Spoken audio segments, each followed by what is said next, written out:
Bismillahirrahmanirrahim. Assalamualaikum warahmatullahi wabarakatuh.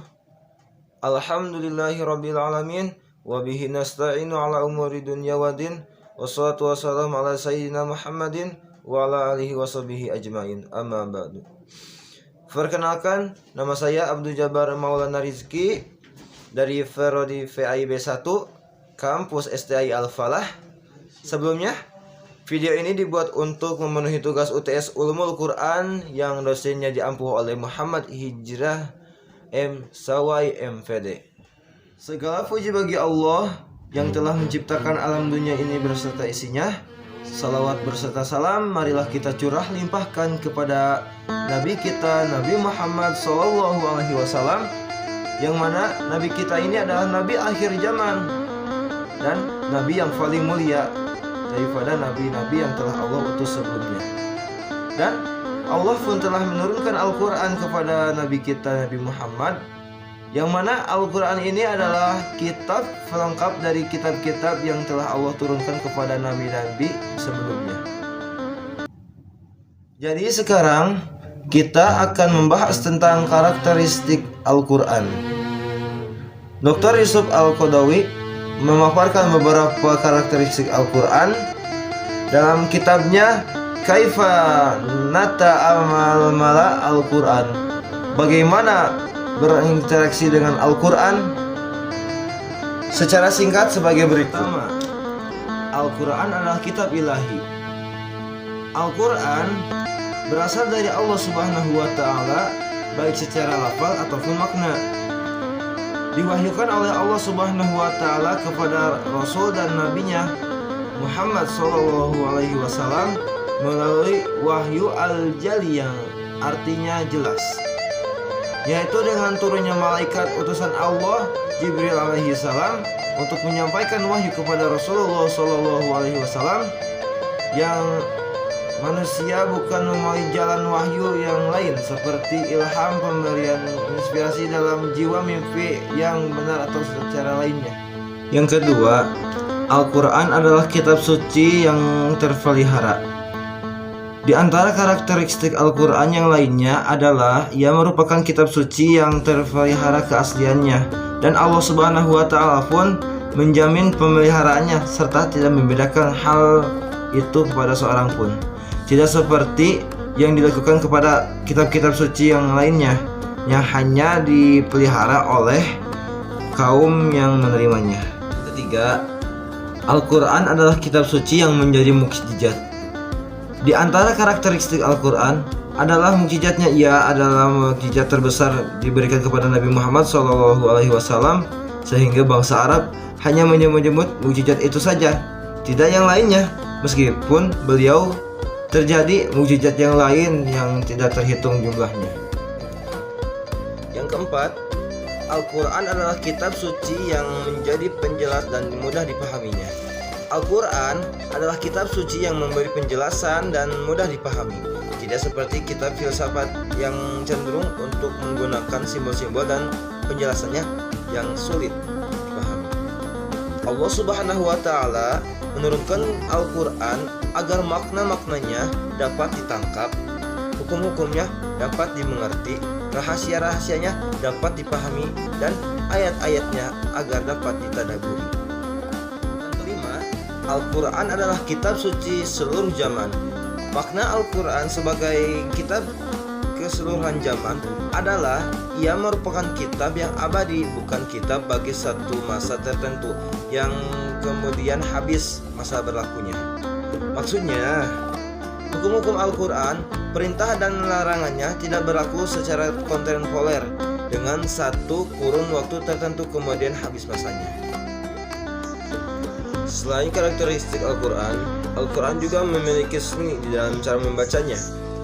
Seni dalam membaca Al-Quran atau dikenal dengan nama Nagom fi Quran, maksudnya adalah memperindah suara pada tilawatil Quran. Sedangkan ilmu Nagom adalah mempelajari cara atau metode dalam menyandungkan, melanggungkan, memperindah suara pada tilawatil Quran.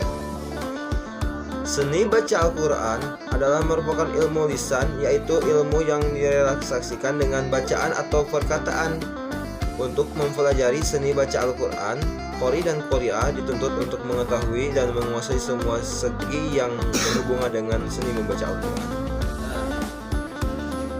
Nagma-nagma dalam seni membaca Al-Quran itu terbagi berapa? Nah, nagma-nagmanya terbagi 7. Yang pertama diawali dengan lagu bayati, yang kedua soba, yang ketiga hijaz, yang keempat nahawan, kelima sikah, yang keenam jiharkah, dan diakhiri dengan ros. Nah, sekarang kita akan mencontohkan salah satu lagu dari ketujuh lagu tersebut, yaitu lagu nahawan. Seperti apakah bunyi lagu nahawan? Nah, kita akan masukkan lagu ini ke dalam surat Al-Isra ayat 9.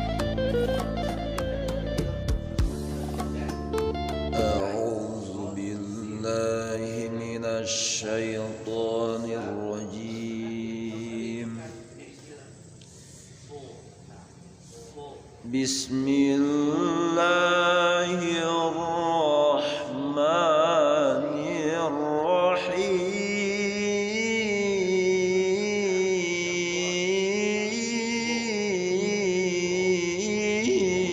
Inna hadzal Qur'ana yahdi lillati hiya aqwam wa yubashshirul mu'minin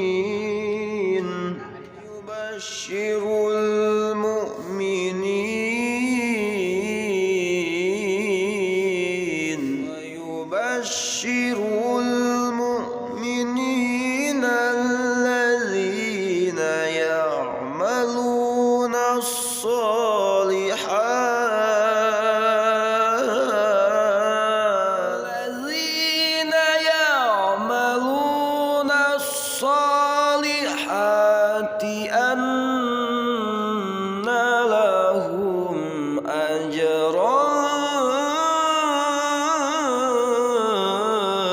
kabira. Alladzina ya'maluna as-solihati anna lahum ajran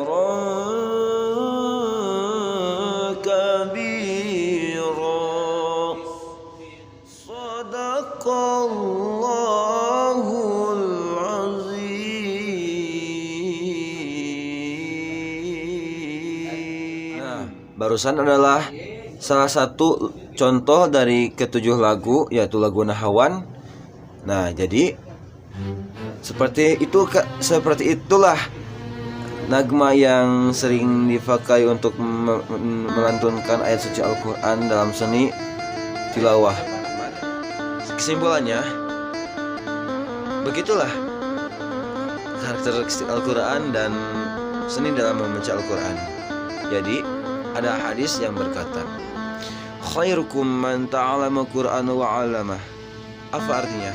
Sebaik-baiknya kalian adalah yang belajar Al-Quran dan mengajarkannya. Jadi begitu. Jadi saya hanya untuk mengingatkan, untuk semangat dalam mempelajari Al-Quran, maupun itu mempelajari ayatnya, mempelajari maknanya, mempelajari apapun yang berkaitan dengan Al-Quran. Karena khairukum man ta'allama Qur'an wa 'allamah, sebaik-baiknya kalian adalah yang belajar Al-Quran dan mengajarkannya. Akhiri video ini, saya mengucapkan terima kasih kepada teman-teman yang telah menonton video ini dan mendengarkan saya. Dan saya pun berterima kasih kepada Bapak yang telah mengizinkan saya untuk berbicara di depan kalian dalam video ini. Karena video ini dibuat untuk memenuhi tugas dari Bapak. Mohon maaf apabila banyak kekurangan, karena kesempurnaan hanya milik Allah Subhanahu wa Ta'ala. Wassalamualaikum warahmatullahi wabarakatuh.